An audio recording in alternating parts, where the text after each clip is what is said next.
खड़ा कर दिया था पैरेलल स्ट्रक्चर कि फिर से हम उत्पादन भी करने लगे और इस स्थिति में आ गए कि हम एक्सपोर्ट करने की स्थिति में आ गए उन चीजों का।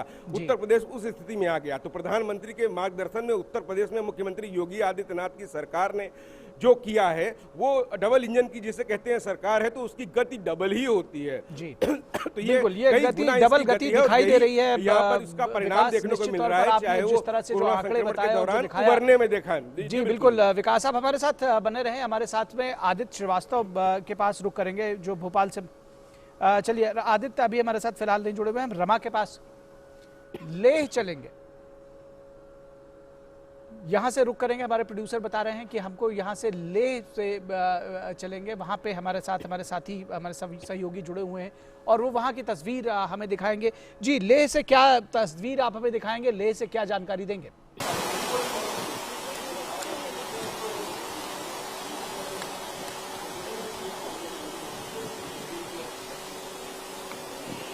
ले से आप देख सकते हैं कि यहाँ पर पीएम केयर्स के अंदर 1000 एलपीएम का एक ऑक्सीजन प्लांट आज इनॉग्रेट किया है प्राइम मिनिस्टर नरेंद्र मोदी ने।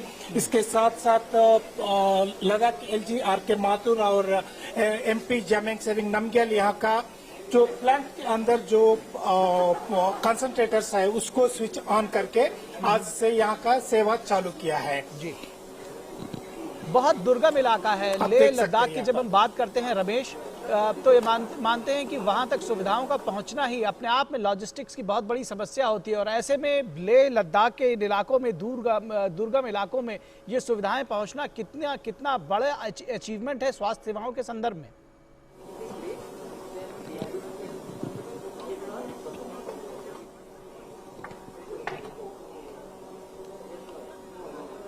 ये स्वास्थ्य के लिए बहुत महत्वपूर्ण कदम है एक, क्योंकि हम एक महीने के बाद यहाँ का बर्फबारी शुरू होगी और रास्ता भी बंद हो जाएंगे। इस स्थिति में यहाँ पर कुछ भी पहुंचाना, जैसे जो कोविड के दौरान हम देखते रहे कि ऑक्सीजन का एक बड़ा इशू होती है, तो वो ऑक्सीजन अवेलेबिलिटी अगर नहीं है तो ये इलाका जो लद्दाख इलाका है, जो दुर्गम इलाका है, कहीं भी पहुंचना कम से कम 5-6 घंटा लगता है।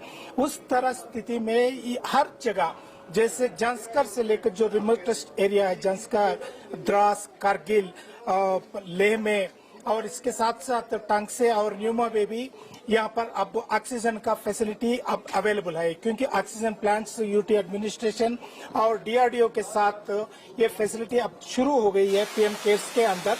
आज करीब 7 ऑक्सीजन प्लांट्स प्राइम मिनिस्टर के हाथों से इनॉग्रेट हुआ है। पर ये एक बड़ी सौगात है इस वक्त लद्दाख के लिए, लेह के लिए, पूरे देश के लिए। रमेश आप हमारे साथ बने रहें, रमा का रुख करेंगे जो इस वक्त हमारे साथ बनी हुई है ऋषिकेश से। और इससे पहले कि हम रमा के पास जाएं, हम बता दें एक बार अपने दर्शकों को फिर से कि ऋषिकेश में 35 राज्यों में 35 पीएसए ऑक्सीजन प्लांट को राष्ट्र को समर्पित करने के बाद प्रधानमंत्री नरेंद्र मोदी ने इन संयंत्रों का निरीक्षण भी किया।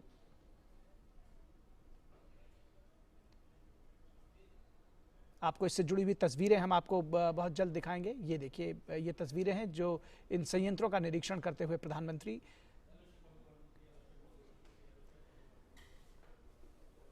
और देश में 35 पीएसए प्लांट्स को आज राष्ट्र को समर्पित किया प्रधानमंत्री ने। और उसके बाद ऋषिकेश एम्स में ये जो जहां से ये कार्यक्रम था, उसके बाद प्रधानमंत्री ने इन संयंत्रों का निरीक्षण किया। उनको बताया जा रहा है कि किस तरह से ये प्लांट काम करेगा, किस तरह से ये पीएसए जो संयंत्र हैं वो किस तरह से काम करेंगे। उनके साथ में मुख्यमंत्री भी और जो दूसरे लोग हैं वो भी साथ मौजूद हैं, पुष्कर सिंह धामी।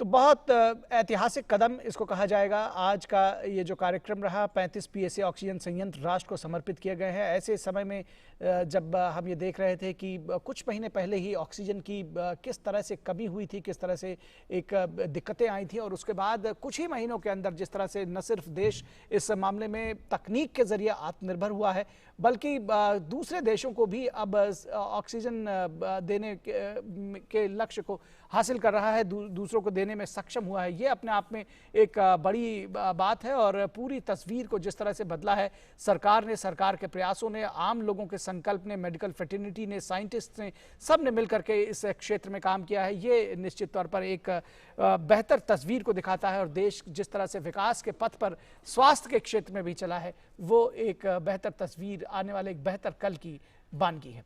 तो हमारे इस कार्यक्रम में बस इतना ही। मैं अपने सभी रिपोर्टर्स का, रमा का ऋषिकेश से, विकास सिंह का लखनऊ से, रमेश चंद्र का लद्दाख से, और उसके साथ ही साथ आदित्य श्रीवास्तव का भोपाल से शुक्रिया अदा करेंगे, गिरीश निशाना का दिल्ली से शुक्रिया अदा करेंगे, और अपने ख़ास मेहमान जो कि हमारे साथ जुड़े हुए थे डॉक्टर पुनीत मिश्रा, उनका भी बहुत बहुत शुक्रिया। इस कार्यक्रम से आप जुड़े और आपने इस कार्यक्रम में अपने विचार व्यक्त किए।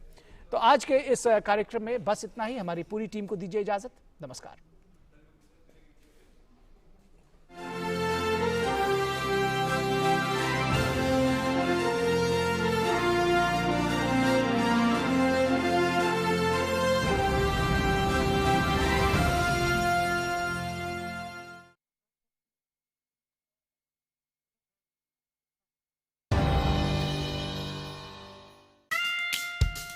जरा मुस्कुरा दे, हे हे हे, ऐसे तुझी एक चम्मच अमूल की, दिमाग फिट और सेहत भी, ऐसे तुझी एक चम्मच अमूल की, जस्ट एक चम्मच अमूल की।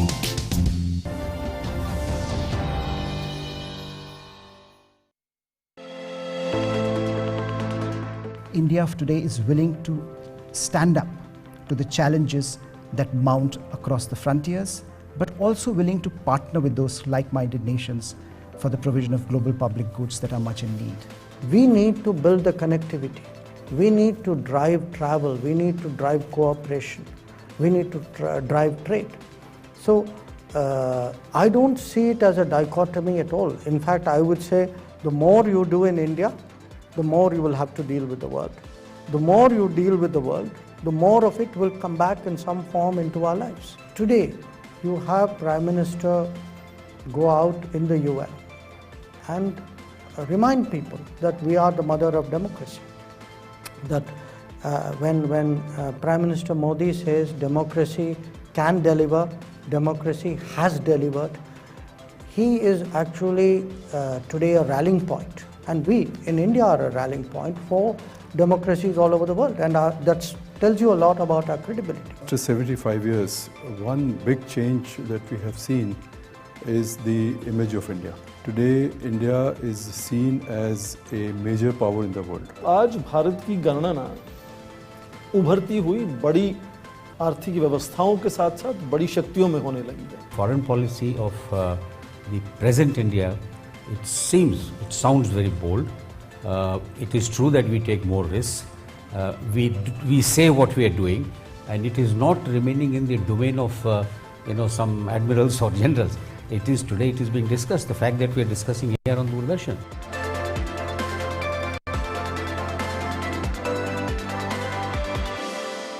Namaste India. Namaste land.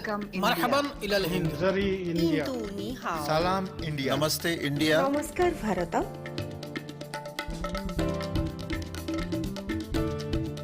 Muy Nous India. sommes l'Inde. Nahnu Hunud. India. Ma Hindi Hasti. Mung Hindian. Salam Hindustan. We are India.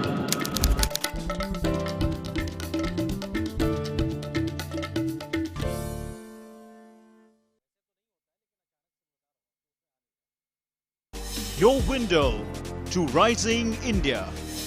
India's voice on global platforms. Latest news from India and around the world. In-depth analysis of global headlines.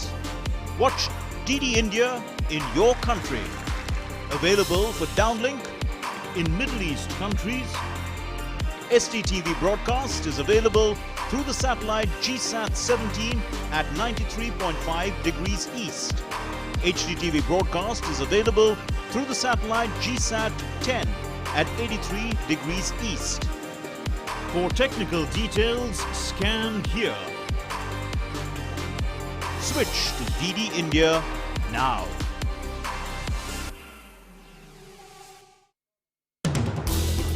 हर दिन हर पल बनती खबरें, बदलती दुनिया, हम लेकर आते हैं आपके लिए बड़ी खबरें, संपूर्ण कवरेज ताकि आप रहें खबरों के बीच हमारे साथ। मिड डे प्राइम हिंदी सोमवार से शुक्रवार दोपहर 1 बजे सिर्फ डीडी न्यूज पर। मिड डे प्राइम के प्रायोजक हैं वेदांता, देश की जरूरत के लिए, आत्मनिर्भर भारत के लिए।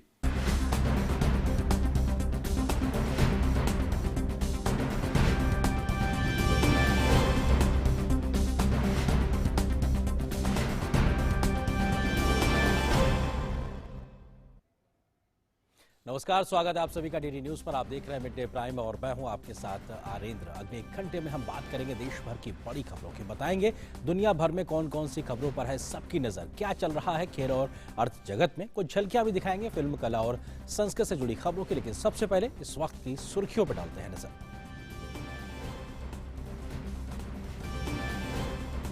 प्रधानमंत्री नरेंद्र मोदी ने पीएम केयर्स के तहत स्थापित पीएसए ऑक्सीजन संयंत्र राष्ट्र को किया समर्पित।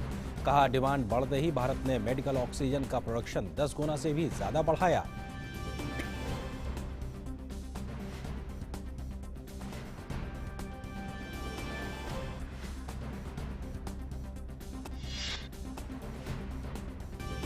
प्रधानमंत्री नरेंद्र मोदी के प्रशासन में 20 साल हुए पूरे। सबसे बड़े लोकतंत्र के सबसे लोकप्रिय प्रधानमंत्री हैं नरेंद्र मोदी।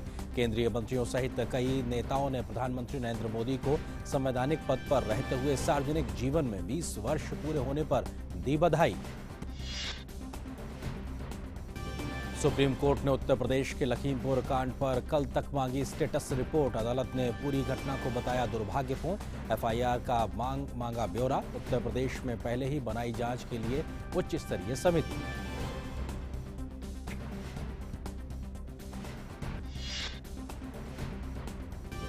राष्ट्रव्यापी कोरोना टीकाकरण अभियान के तहत देश में अब तक 92 करोड़ 63 लाख से अधिक कोविड रोधी टीके लगाए गए। पिछले 24 घंटे के दौरान 20,431 नए कोविड मामले की हुई पुष्टि। स्वस्थ होने की दर 97.95% हुई।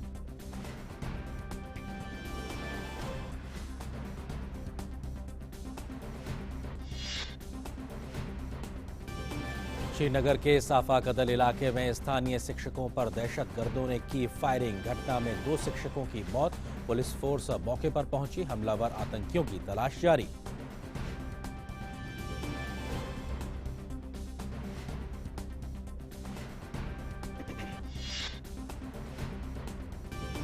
आज से शारदीय नवरात्र की हुई शुरुआत। पहले दिन देवी शैलपुत्री की जाती है आराधना।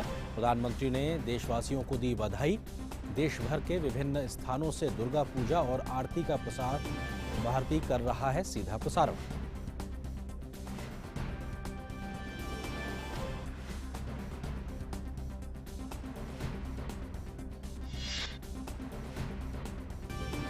भूकंप के झटकों से दहला दक्षिण पाकिस्तान। लगभग 20 लोगों की मौत, 200 लोग जख्मी। 5.9 रिक्टर स्केल पर आए भूकंप के झटकों से हुआ भारी नुकसान।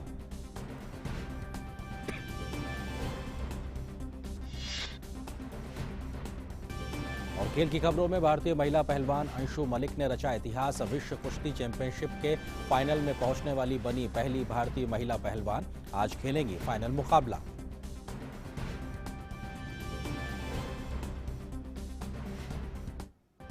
आप अभी देख रहे थे मिड डे प्राइम की इस वक्त की सुर्खियां और आगे बढ़ते हैं, देखते हैं इस वक्त की सबसे बड़ी और पहली खबर।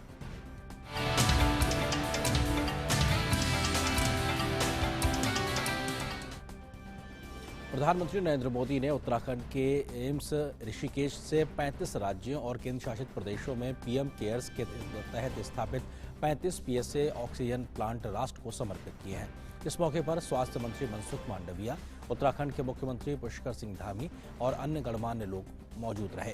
प्रधानमंत्री ने कहा कि सामान्य दिनों में भारत में एक दिन में 900 metric ton liquid medical oxygen का प्रोडक्शन होता था।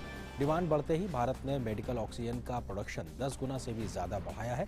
यह दुनिया के किसी भी देश के लिए अकल्पनीय लक्ष्य था, लेकिन भारत ने इसे हासिल करके दिखाया है।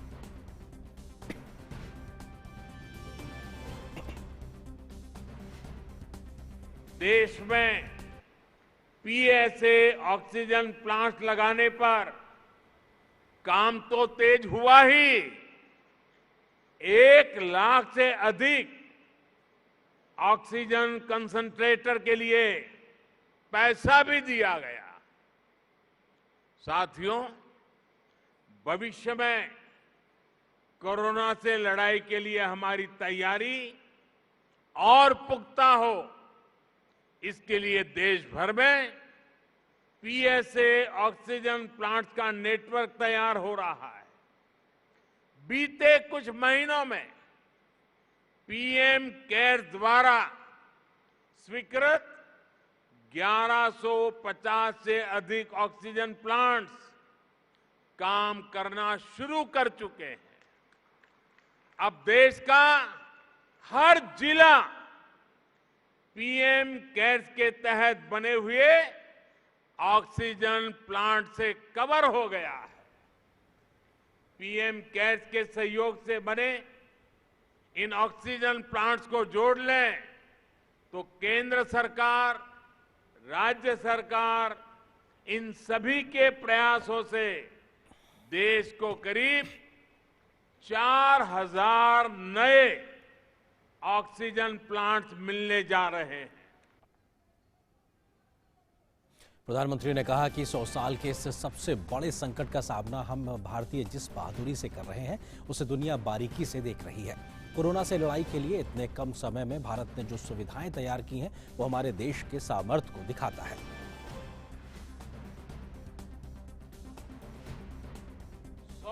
साल के इस सबसे बड़े संकट का सामना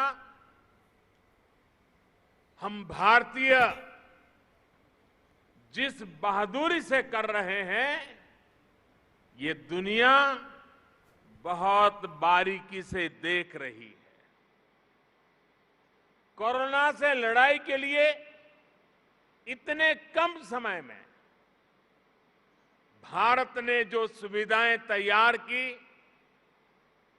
वो हमारे देश के सामर्थ्य को दिखाता है।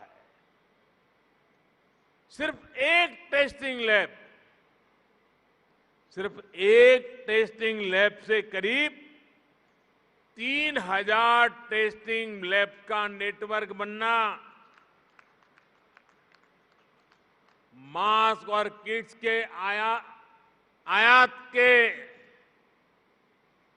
प्रारंभ, हमारी जिंदगी आज निर्यातक बनने का सफर तेजी से पार कर रही है। देश के दूर दराज वाले इलाकों में भी नए वेंटिलेटर्स की सुविधाएं, made in India corona vaccine का तेजी से और बड़ी मात्रा में निर्माण, दुनिया का सबसे बड़ा और सबसे तेज टीकाकरण अभियान भारत ने जो कर दिखाया, वो हमारी संकल्प शक्ति, हमारे सेवा भाव, हमारी एकजुटता का प्रतीक है। प्रधानमंत्री ने कहा कि कोरोना वैक्सीन की 93 करोड़ डोज लगाई जा चुकी हैं और इसे बहुत जल्द 100 करोड़ डोज के आंकड़े को पार कर लिया जाएगा। भारतवासी के लिए गर्व की बात है कि कोरोना वैक्सीन की 93 करोड़ डोज लगाई जा चुकी है। बहुत जल्द हम 100 करोड़ के आंकड़े को पार कर पाएंगे और पार कर जाएंगे। भारत ने कोविन प्लेटफॉर्म का निर्माण करके पूरी दुनिया को राह दिखाई है कि इतने बड़े पैमाने पर वैक्सीनेशन किया कैसे जाता है। पहाड़ हो या रेगिस्तान, जंगल हो या समंदर, 10 लोग हो या 10 लाख, हर क्षेत्र तक आज हम पूरी सुरक्षा के साथ वैक्सीन पहुंचा रहे हैं।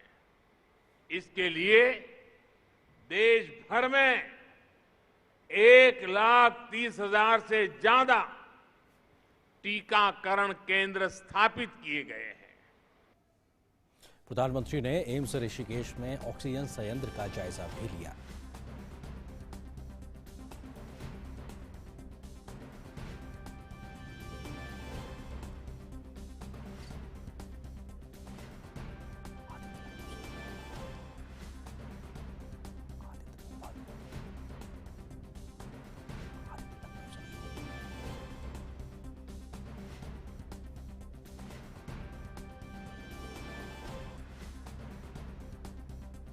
प्रधानमंत्री ने एम्स ऋषिकेश में जो ऑक्सीजन का पीएसए प्लांट लगाया गया है उसका जायजा लिया, बारीकी से देखा, समझने की कोशिश की कि आखिर तकनीकी आधार पर ये कैसे काम करता है और कैसे मेडिकल ऑक्सीजन की जो आपूर्ति क्षमता है उसमें वृद्धि के लिहाज से ये प्लांट कितना मददगार साबित होगा। क्योंकि एम्स ऋषिकेश की अगर बात की जाए तो एक नया स्थापित एम्स है और साथ ही साथ वहाँ पर अत्याधुनिक सुविधाएं हैं और ऐसे में पीएसए ऑक्सीजन प्लांट का लगना ये अपने आप में एम्स ऋषिकेश की क्षमताओं के विस्तार के लिहाज से बेहद महत्वपूर्ण और इस पूरे प्लांट में इसको लगाने के बाद में जो उपलब्धता है मेडिकल ऑक्सीजन की वो बढ़ गई है। प्रधानमंत्री ने इसका जायजा लिया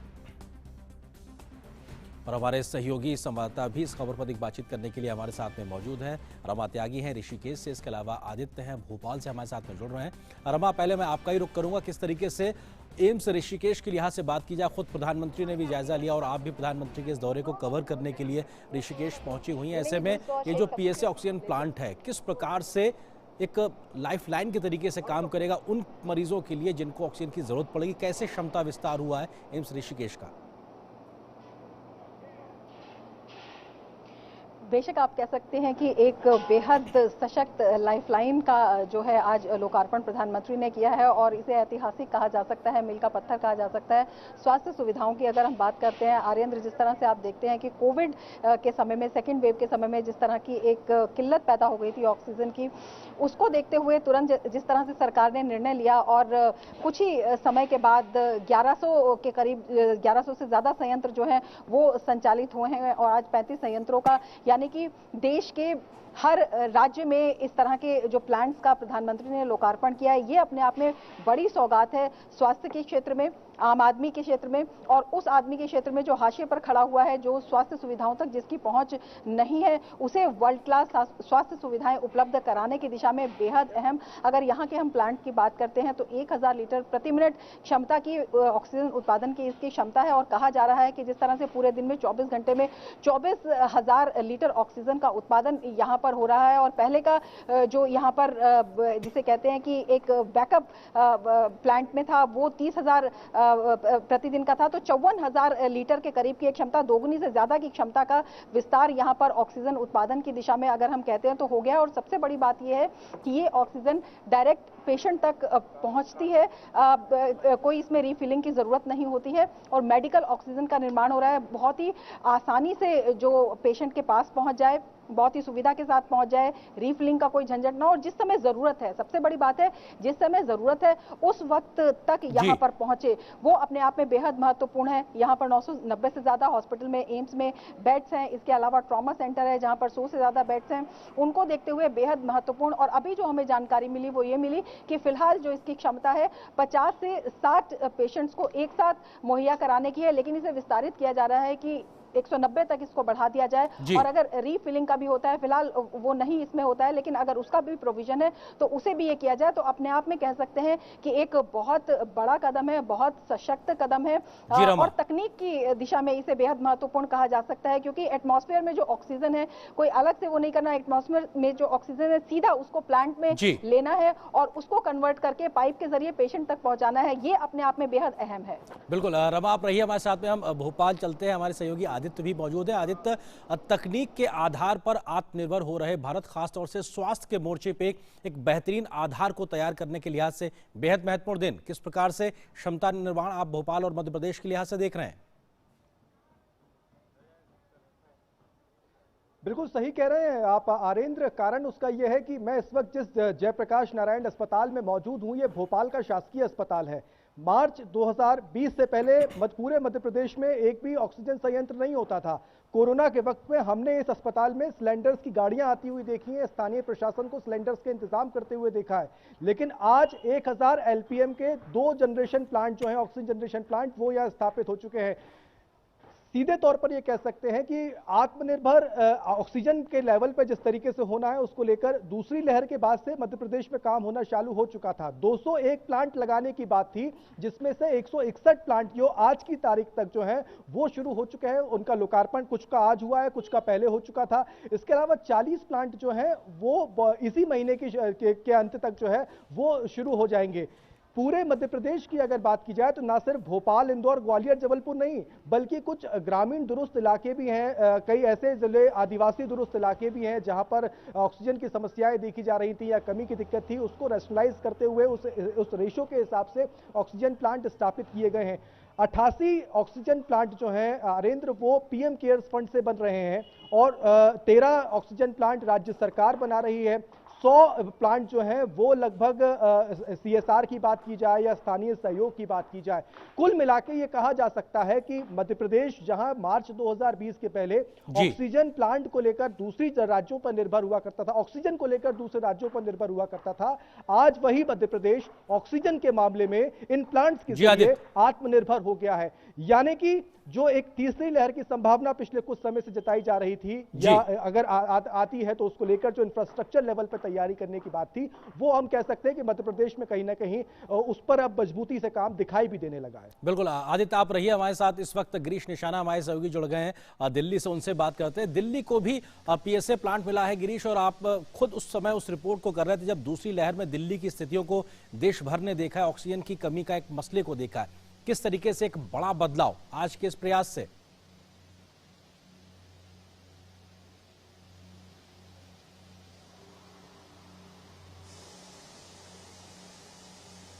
आरिंदर, मैं आपको बताना चाहूँगा, इस समय मैं दिल्ली के लोकनायक जयप्रकाश अस्पताल में मौजूद हूँ। यहाँ पर अब से कुछ देर पहले प्रधानमंत्री नरेंद्र मोदी ने वर्चुअल रूप से ऑक्सीजन प्लांट को कहीं ना कहीं दिल्ली वासियों को समर्पित किया है, और LNJP अस्पताल में, जो कि दिल्ली सरकार के अधीन आता है, उसके अंदर प्रधानमंत्री नरेंद्र मोदी ने कहीं ना कहीं सौगात दी है ताकि लोगों को ऑक्सीजन की कमी ना पड़े। मैं अपने कैमरा सहयोगी से कहूँगा कि वे दृश्य दिखाएं, जहाँ आप देख सकते हैं ये PM care, prime minister citizen assistance and relief in emergency situations fund के तहत PSA प्लांट लगाया गया है। यहाँ पर 2 ये संयंत्र लगाए गए हैं जो कहीं ना कहीं 1 मिनट में एक संयंत्र जो है 1000 लीटर पर मिनट के हिसाब से ऑक्सीजन पैदा करता है। तो कहीं ना कहीं आप ये देख सकते हैं, ये प्लांट जो है कहीं ना कहीं LNJP अस्पताल में लगाया गया है, जो कहीं ना कहीं यहाँ के जो मरीज हैं उनको ऑक्सीजन की कोई कमी नहीं होगी। हमारे साथ इस ऑक्सीजन के प्लांट और इंजीनियर पिंटू जी मौजूद हैं। पिंटू जी, किस तरह से ये प्लांट काम करेगा और कितनी इसकी क्षमता रहेगी? इस प्लांट की कैपेसिटी 2000 लीटर पर मिनट है। दोनों प्लांट की कैपेसिटी, एक प्लांट की कैपेसिटी 1000 लीटर पर मिनट है, और ये काम इस तरह से करता है जैसे हमारी इन्वायरमेंट में 21% ऑक्सीजन है और 21% हमारे इन्वायरमेंट में ऑक्सीजन है, और plus 78% nitrogen plus 1% other gas mix करके 100% ऑक्सीजन बना के आगे सप्लाई करता है।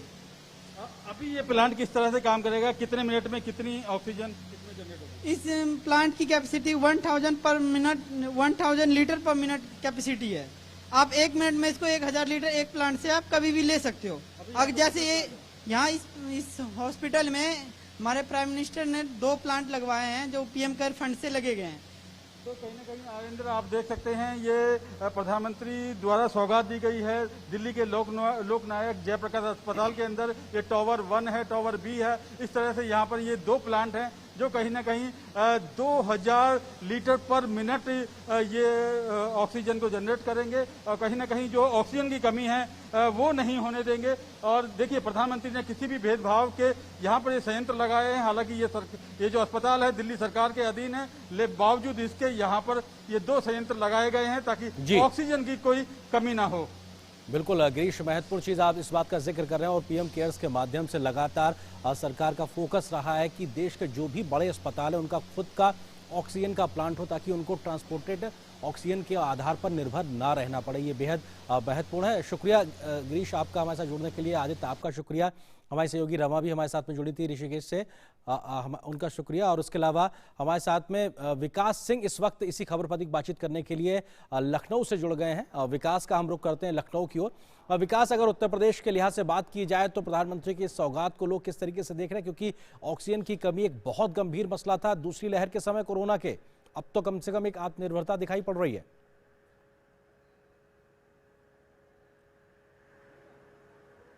जी बिल्कुल, उत्तर प्रदेश ऑक्सीजन के क्षेत्र में आत्मनिर्भर बनता हुआ हो रहा है। और अगर करते हैं हम बात उत्तर प्रदेश की तो सबसे ज़्यादा आबादी वाला ये क्षेत्र, इसने वो परिस्थितियां देखी हैं उस कुछ ही महीनों पहले जब ऑक्सीजन की कितनी ज़्यादा किल्लत हुआ करती थी। पीएम केयर के द्वारा ये ऑक्सीजन प्लांट लग जाने के बाद उत्तर प्रदेश में 1127 PSA ऑक्सीजन प्लांट का निर्माण हो रहा है। इसके साथ साथ सरकार का ये लक्ष्य है यहाँ पर कि 400 से ज़्यादा यहाँ ऑक्सीजन प्लांट लगाए जाएं। तो ये जो पीएम केयर फंड से लगे हुए हैं ये अपने आप में बताते हैं एक सोच, एक सफलता कि किस तरीके से हम अंत्योदय आम आदमी की बात के जो करते हैं उसकी ज़रूरतों को पूरा करने के लिए समयबद्ध तरीके से समय से पहले ही उसको पूरा कर देते हैं। ये यहाँ पर दर्शाता है किस तरीके से यहाँ पर काम किया गया है उत्तर प्रदेश में। ये ऑक्सीजन वही थी जिसके लिए यहाँ पर त्राही त्राही मची थी। एक समय ऐसा था कि यहाँ पर उत्तर प्रदेश में रोड के द्वारा, रेल के द्वारा और वायुमार्ग के द्वारा किया गया। उस समय भी सरकार ने बहुत ही बेहतर प्रबंध किया था। एयरलिफ्ट कराई गई थी विशेष रेलगाड़ियों के माध्यम से और विशेष कॉरिडोर बनाए गए थे ऑक्सीजन पहुंचाने के लिए। तब की ज़रूरतों को समझा और आने वाली चुनौतियों को समझते हुए ऑक्सीजन प्लांट की स्थापना की गई और ये बहुत ही बेहतर होगा। स्वास्थ्य के क्षेत्र में एक नई क्रांति लाएगा। एक जो विकसित हो रहे हैं हम स्वास्थ्य के क्षेत्र में, आने वाले समय पे एक आम आदमी की जो सबसे बड़ी ज़रूरत होती है उसका स्वास्थ्य को लेकर अगर कोई कमी रह जाती है तो कहीं ना कहीं दिक्कत होती है आम आदमी के मन में। लेकिन आम आदमी को अब ये एहसास हो जाएगा इसके बाद कि ऑक्सीजन पर्याप्त मात्रा में, उसके लिए उसे किल्लत नहीं करनी पड़ेगी। कई जगह हमने प्राइवेट हॉस्पिटलों में देखा कि उन्होंने अपने पेशेंट से कह दिया कि आप अपने ऑक्सीजन की व्यवस्था स्वयं करें, तो लोग अपनी कारों से, रिक्शों से या अन्य वाहनों से सिलेंडर लाद कर लाते थे और अपना इलाज कराते थे। तो उन्हीं सब चीज़ों को ध्यान में रखते हुए प्रधानमंत्री ने ऑक्सीजन में आत्मनिर्भरता का जो संकल्प सोचा, जो स्थापना हुई इन PSA ऑक्सीजन प्लांट की, इससे आने वाले समय में ऑक्सीजन की पूरी ज़रूरतें पूरी हो जाएंगी। और साथ ही साथ ऑक्सीजन के साथ अगर हम बात करते हैं उत्तर प्रदेश में कामों की, तो कामों में जिस तरीके से देखें तो उत्तर प्रदेश की ये सफलता की कहानी है। प्रधानमंत्री नरेंद्र मोदी के द्वारा मार्गदर्शन में जिस तरीके से यहाँ पर काम हुआ कोरोना काल में, तो कोरोना काल में उत्तर प्रदेश ही एक ऐसा राज्य रहा, सबसे अधिक आबादी का होने के बावजूद यहाँ पर इस समय 152 ही एक्टिव केस बचे हैं। ज़्यादातर यहाँ के जनपद कोरोना मुक्त हो चुके हैं। ये अपने आप में दर्शाता है कि किस तरीके से अभी तक 11 करोड़ से ज़्यादा वैक्सीन की डोज लग गई है उत्तर प्रदेश में। इसकी भी गति देश में सबसे ज़्यादा है और यहाँ पे स्वास्थ्य जरूरतें पूरा करने के लिए लगातार सरकार काम कर रही है। सेंट्रल के द्वारा, केंद्र के द्वारा जो भी निर्देश आते हैं उनका साक्षर उत्तर प्रदेश में पालन किया जाता है। मुख्यमंत्री योगी आदित्यनाथ प्रधानमंत्री के मार्गदर्शन में लगातार जो काम कर रहे हैं उससे नित्य नई सफलता के नए आयाम उत्तर प्रदेश लिख रहा है। जी बिल्कुल, और शायद इसीलिए बीते दिनों हमने देखा प्रधानमंत्री ने योगी आदित्यनाथ की जमकर तारीफ भी की थी उनके काम करने के तरीकों को लेकर। फिलहाल शुक्रिया विकास, इस तमाम बातचीत के लिए हमारे साथ लखनऊ से आप जुड़े, शुक्रिया आपका। आगे बढ़ते हैं और अब नजर डालते हैं इस वक्त कुछ और ताजा तरीन खबरों पर।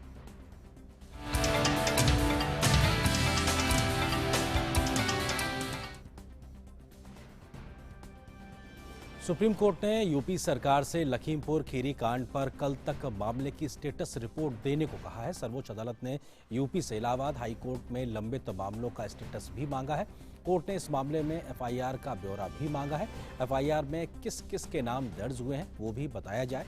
अदालत ने पूरी घटना को दुर्भाग्यपूर्ण बताया है। अदालत ने पूछा कि आरोपी कौन है और उनकी गिरफ्तारी हुई है या नहीं, ये भी जानकारी दी जाए।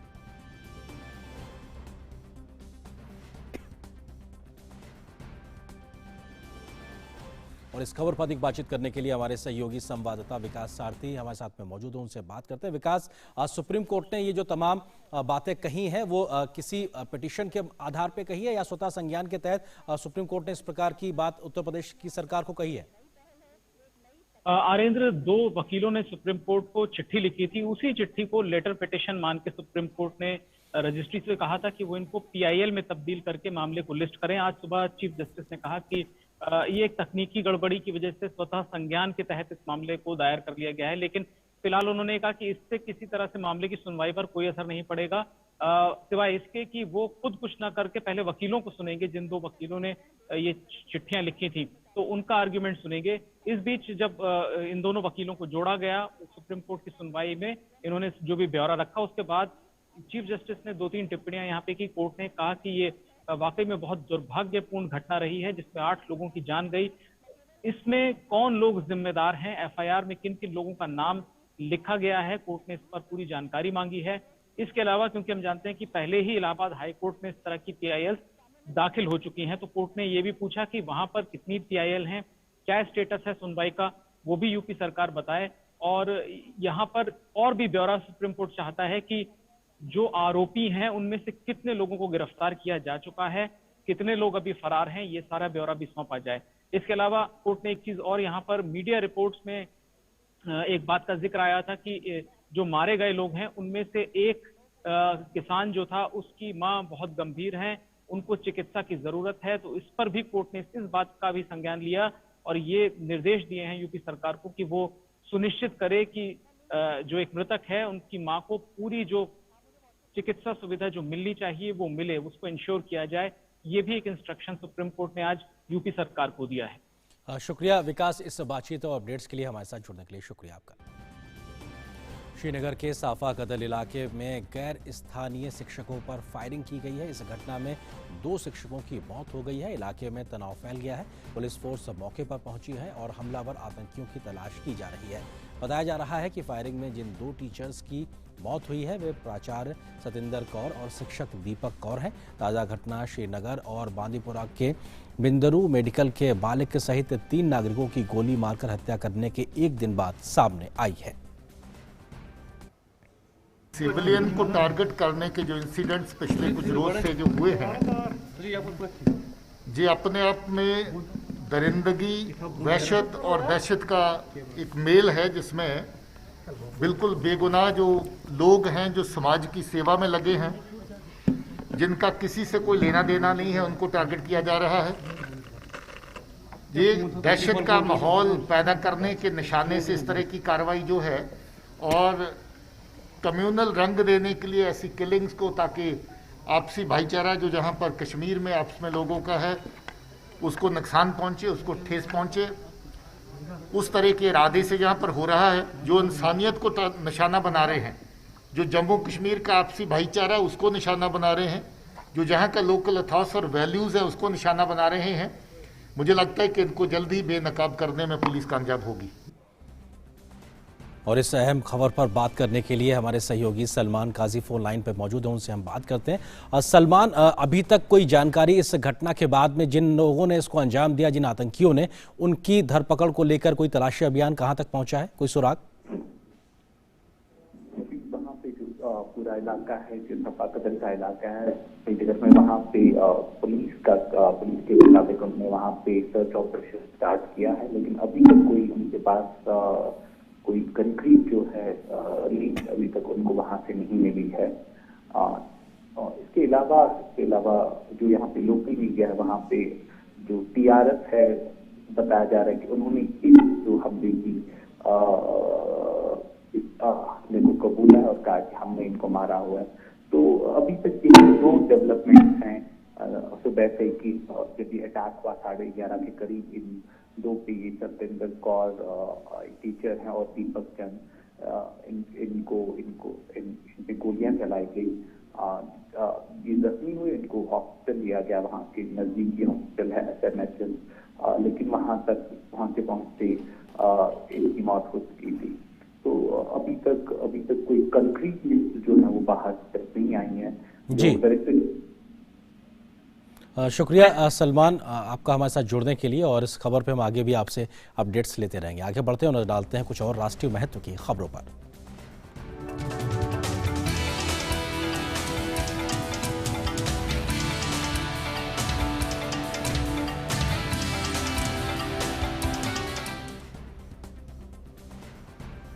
प्रधानमंत्री नरेंद्र मोदी ने संवैधानिक पदों पर रहते हुए 20 साल पूरे कर लिए हैं। अक्टूबर 2001 में गुजरात के मुख्यमंत्री का पद संभालकर लगातार 13 वर्षों तक गुजरात को विकास की नई ऊंचाइयों तक पहुंचाया और अब 7 वर्षों से देश के प्रधानमंत्री के रूप में आमजन की समस्याओं को हल करने के लिए वो लगातार समर्पित है। प्रधानमंत्री नरेंद्र मोदी दुनिया के सबसे लोकप्रिय और शक्तिशाली नेताओं में शुमार किए जाते हैं।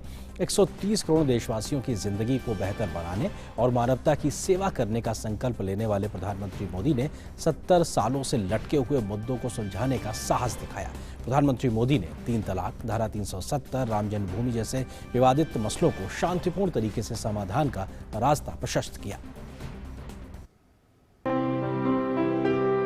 मैं जब पहली बार मुख्यमंत्री बना और मेरा जो पहला बड़ा कार्यक्रम था वो भी गरीब कल्याण मेला था।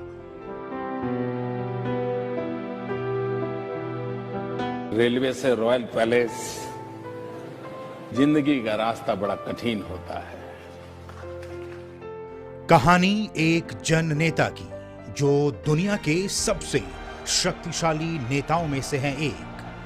तो गरीब के घर पैदा हुए हैं, हमने गरीबी देखी है।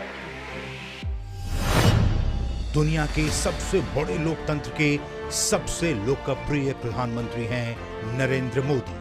आज लाल किले की प्राचीर से आह्वान कर रहा हूं, सबका साथ, सबका विकास, सबका विश्वास और अब सबका प्रयास। 130 करोड़ देशवासियों की जिंदगी को बेहतरीन बनाने और मानवता की सेवा करने का लिया है संकल्प। मैं नरेंद्र दामोदर दास मोदी ईश्वर की शपथ लेता हूं। नरेंद्र मोदी की जिंदगी संघर्ष, सपनों और समर्पण की है कहानी। अक्टूबर 2001 में ली थी गुजरात के मुख्यमंत्री के रूप में पहली बार शपथ। नरेंद्र दामोदर दास मोदी। साल 2014 के चुनावी नतीजों में बीजेपी को पहली बार अपने दम पर दिलाई केंद्र की सत्ता।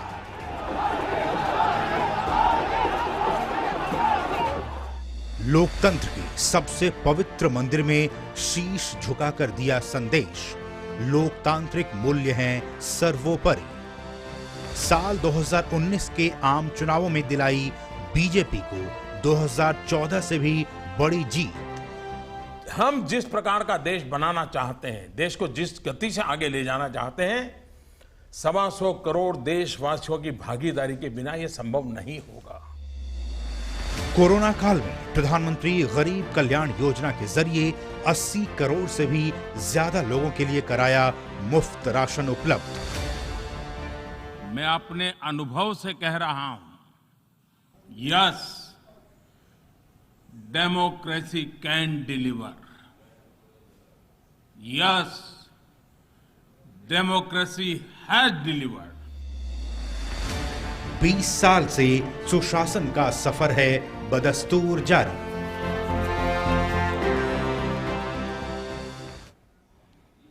और सत्ता में 20 वर्ष पूरे होने पर रक्षा मंत्री राजनाथ सिंह ने प्रधानमंत्री नरेंद्र मोदी को बधाई दी है। अपने ट्वीट संदेश में रक्षा मंत्री राजनाथ सिंह ने कहा है कि भारत के यशस्वी प्रधानमंत्री नरेंद्र मोदी को संवैधानिक पद पर रहते हुए सार्वजनिक जीवन में 20 वर्ष पूरे करने के लिए हार्दिक बधाई। ये अखंड 20 वर्ष लोक कल्याण के प्रति समर्पित होने के साथ निष्कलंक भी रहे हैं।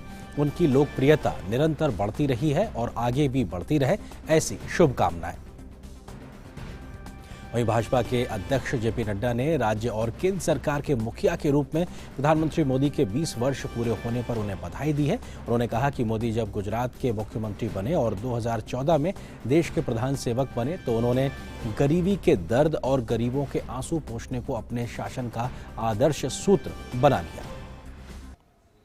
पहले गुजरात के मुख्यमंत्री और उसके बाद दुनिया के सबसे बड़े लोकतंत्र के प्रधान सेवक के रूप में 20 वर्षों की उनकी जन सेवा की यात्रा, जहां निराशा के माहौल से देश को निकालकर विश्व गुरु के पद पर अग्रसर करने की रही है, वहीं उन्होंने एक कर्मयोगी के रूप में देश के जन जन को नया भारत, न्यू इंडिया के विजन को साकार करने का आत्मविश्वास भी दिया है। एक जनप्रतिनिधि के रूप में एक जनसेवा के 20 वर्ष पूरे होने के उपलक्ष्य में मैं आज देश के सर्वोच्च नेता सम्माननीय प्रधानमंत्री श्री नरेंद्र मोदी जी को दिल की गहराइयों से अनंत बधाई देता हूं।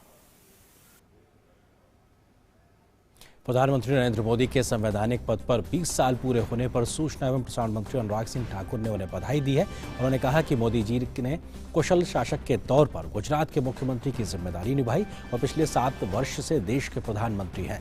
इस तरह संवैधानिक पद की जिम्मेदारी संभालते हुए उन्हें 20 साल पूरे किए हैं। राजनीतिक जीवन में मुख्यमंत्री और प्रधानमंत्री रहते हुए 20 वर्ष का कालखंड पूरा करने के लिए बहुत बहुत बधाई और शुभकामनाएं देता हूं।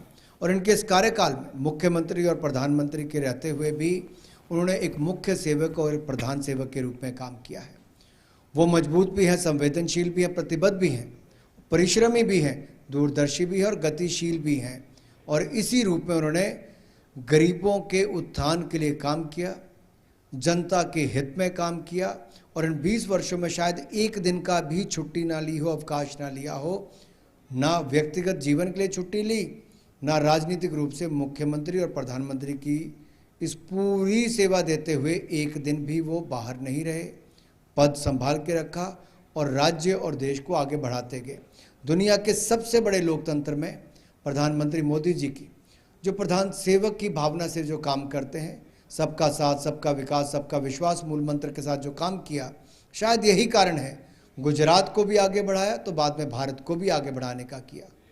और ये 20 वर्ष तो मैं कहूँगा उनके सुशासन, सेवा, समर्पण भाव के लिए जाने जाएंगे।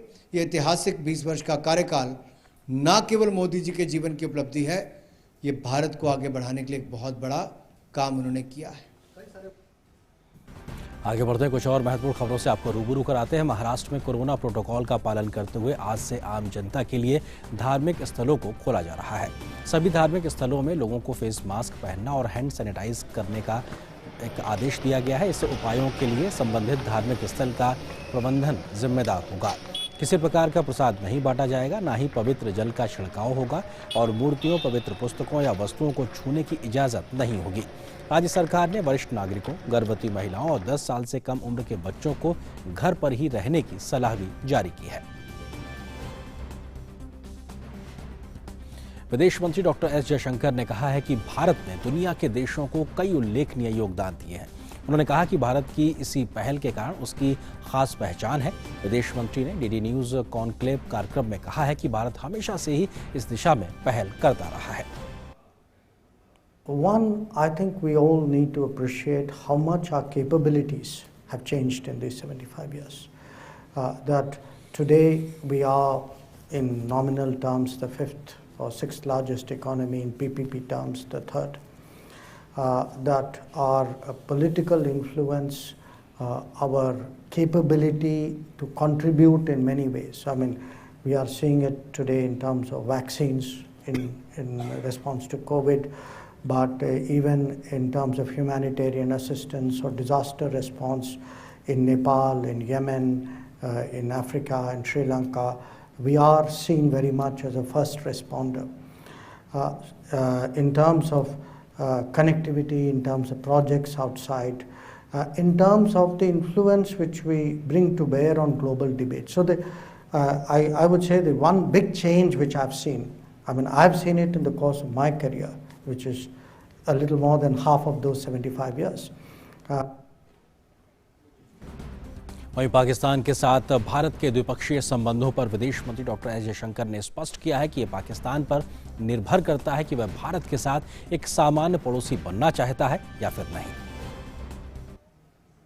In terms of where our relationship with Pakistan goes, everybody wants to be friends with their neighbors, but you want to be friends on terms which a civilized world will accept. Terrorism is not one of those terms. Okay, so neighbors, neighbors are supposed to trade with you. Neighbors are supposed to give you connectivity. Neighbors are supposed to promote contacts, to increase travel. Now, all of that hasn't happened with this neighbor.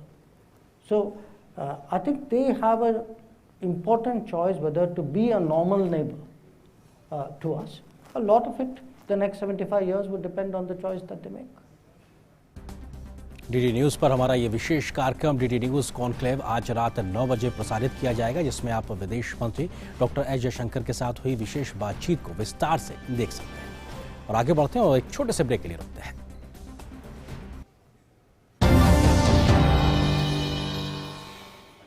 बाढ़ ने मचाई तबाही, गांव हुआ नहीं, कई लोग बेघर.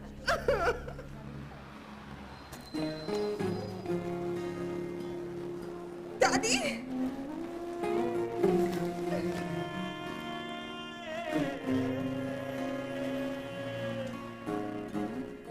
पहल करो, शुरुआत करो, जब करो तो पक्की बात करो. जब पैर तले से दिन गुजरे सड़के ऊपर से रात चले. जब पैर तले से दिन गुजरे सड़के ऊपर से रात चले. तामीर करे नगरी नगरी जब कारीगर का हाथ चले.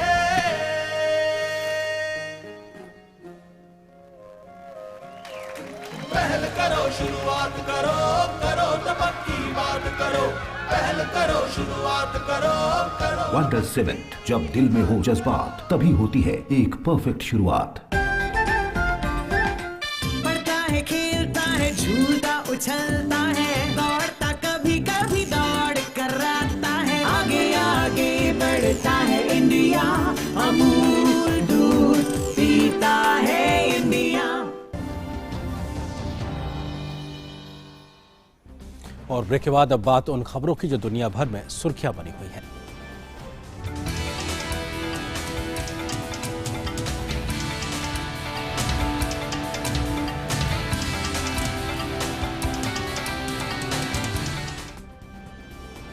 और विश्व प्राइम में सबसे पहले बात पाकिस्तान की. पाकिस्तान में आज सुबह बलूचिस्तान के विभिन्न स्थानों पर आए भूकंप में 20 लोगों की मौत हो गई और 300 अन्य लोग घायल हो गए हैं. आज तड़के 3:20 पर इस आए भूकंप में कई झटके महसूस किए गए. बलूचिस्तान के क्वेटा, सिवी, हरनाई, पिशिन, किला सैफुल्ला, चमन, जियारत और जोब में भूकंप के झटके महसूस किए गए. रिक्टर स्केल पर यह भूकंप की तीव्रता 5.9 मापी गई. भूकंप विज्ञान केंद्र के अनुसार भूकंप का केंद्र हरनाई के पास 15 किलोमीटर गहराई में स्थित था. आधिकारिक सूत्रों के अनुसार सबसे ज्यादा नुकसान हरनाई जिले में हुआ है. बचाव और राहत अभियान लगातार जारी है.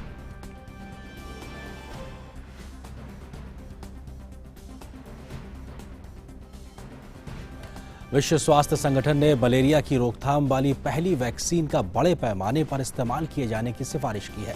WHO प्रमुख ने वैक्सीन को मलेरिया के खिलाफ दशकों से चले आ रहे संघर्ष में एक ऐतिहासिक उपलब्धि करार दिया है. मलेरिया की रोकथाम वाली ये वैक्सीन फिलहाल सब सहारा अफ्रीका और ऐसे अन्य क्षेत्रों में विशेष रूप से बच्चों को दिए जाने पर ध्यान केंद्रित किया जा रहा है, जहां मलेरिया का सामान्य से लेकर उच्च स्तर तक संक्रमण फैलता है.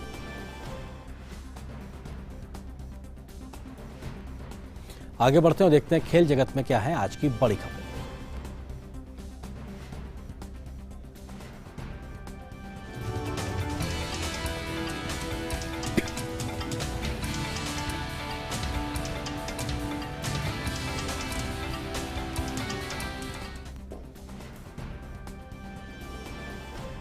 और खेल की खबरों को लेकर मेरे साथ मौजूद है मेरी सहयोगी सुचित्रा। सुचित्रा, क्या बड़ी खबरें अगर हम खेल के मैदान की बात करें तो? शुक्रिया अरिंद्र। शुरुआत करते हैं हम शूटिंग के साथ। जूनियर निशानेबाजी विश्व चैंपियनशिप में भारतीय निशानेबाजों का शानदार प्रदर्शन जारी है। बुधवार को महिलाओं की 25 मीटर पिस्टल इवेंट में टीम इवेंट में भारतीय टीम ने स्वर्ण पदक अपने नाम करने में सफलता हासिल की। मनु भाकर, नाम्या कपूर और रिधम सांगवान की तिकड़ी ने अमेरिका को 16-4 से हराकर स्वर्ण पदक जीता। प्रतियोगिता में ये भारत का 9वां स्वर्ण पदक है। वहीं मनु भाकर का ये इस प्रतियोगिता में 4था स्वर्ण है। बात आईपीएल की। आईपीएल के एक रोमांचक मुकाबले में सनराइजर्स हैदराबाद ने रॉयल चैलेंजर्स बैंगलोर को 4 रन से हरा दिया। पहले बल्लेबाजी करते हुए हैदराबाद ने 20 ओवर में 7 विकेट पर 141 रन का स्कोर बनाया। जवाब में बैंगलोर की टीम 20 ओवर में 6 विकेट पर 137 रन ही बना सकी। आखिरी ओवर में आरसीबी को जीत के लिए 13 रन चाहिए थे, लेकिन टीम 8 रन ही बना सकी। हैदराबाद की ओर से जेसन रॉय ने सबसे ज्यादा 44 रन बनाए।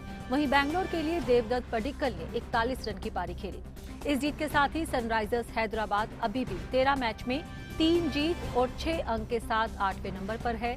वहीं हार के बावजूद बैंगलोर 13 मैच में 8 जीत और 16 अंक के साथ तीसरे स्थान पर है।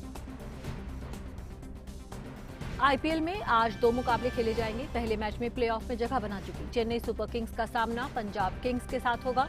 महेंद्र सिंह धोनी की अगुवाई वाली चेन्नई का लगातार 2 हार के बावजूद पंजाब पर पलड़ा भारी नजर आता है, जो प्लेऑफ की दौड़ से बाहर होने की कगार पर है।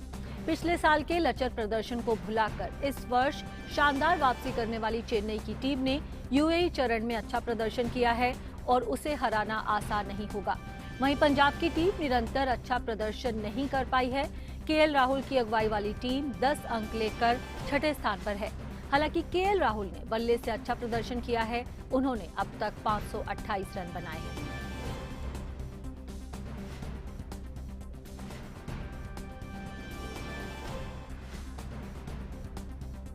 दूसरे मुकाबले में 2 बार की champion Kolkata night Riders IPL के अपने आखिरी लीग मैच में राजस्थान के खिलाफ बड़ी जीत दर्ज कर प्लेऑफ की दौड़ में बने रहने का प्रयास करेगी। कोलकाता 13 मैच में 12 अंक के साथ इस समय तालिका में 4थे स्थान पर बनी हुई है। वह गत चैंपियन मुंबई इंडियंस से नेट रन रेट के हिसाब से आगे है। मुंबई इंडियंस के 13 मैच में 12 अंक हैं और उसे शुक्रवार को निचले स्थान पर काबिज सनराइजर्स हैदराबाद के खिलाफ 1 मैच खेलना है। अगर दोनों केकेआर और मुंबई इंडियंस अपने अंतिम मैच जीत जाते हैं तो फिर फैसला नेट रन रेट से होगा। केकेआर को टूर्नामेंट के दूसरे चरण में मिश्रित नतीजे मिले हैं, जिसमें से उसने 4 मैच में जीत हासिल की है, जबकि 2 में उसे हार का सामना करना पड़ा। और भारत और ऑस्ट्रेलिया की महिला टीमों के बीच आज से 3 टी20 मैच की सीरीज शुरू होगी। कप्तान हरमनप्रीत कौर की वापसी से भारतीय टीम की बल्लेबाजी काफी मजबूत हुई है। इस मल्टी फॉर्मेट सीरीज के पिछले 4 दिन भारत के नाम रहे हैं।